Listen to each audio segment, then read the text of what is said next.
Arestado ang isang lalaki dahil sa pangmomolestya umano sa isang menor de edad sa sementeryo sa Marikina. Ang kanyang panig sa balitang hatid ni EJ Gomez.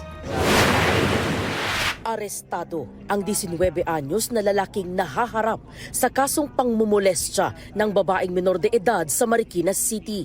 Sinilbihan siya ng arrest warrant sa Barangay Fortune hapon nitong Lunes. Ayon sa pulisya, May 2024 naganap ang pangmomolestya umano ng nooy 17 anyos na akusado sa 15 anyos na dalagita. Base sa investigasyon, hindi na isauli ng biktima ang hiniram niyang cycling shorts sa akusado, kaya niyaya umanong makipagkita ng lalaki ang biktima. Accordingly, kaya hindi niya maisauli kasi nawawala.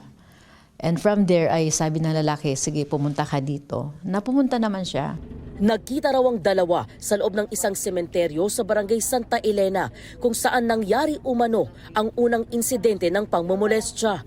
Ang ikalawa, nangyari rin umano sa isang sementeryo sa Barangay Tanyong.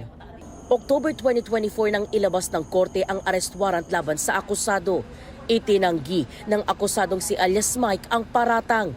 Girlfriend daw niya ang biktima na nagpapunta umano sa kanya sa sementeryo para ipakilala ang kanyang lolang na mayapa na.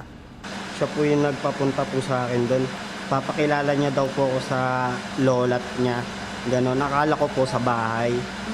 Yung po pala sa sementeryo. Doon niya lang sinabi na wala na nga daw po yung ganon, wala na yung tao.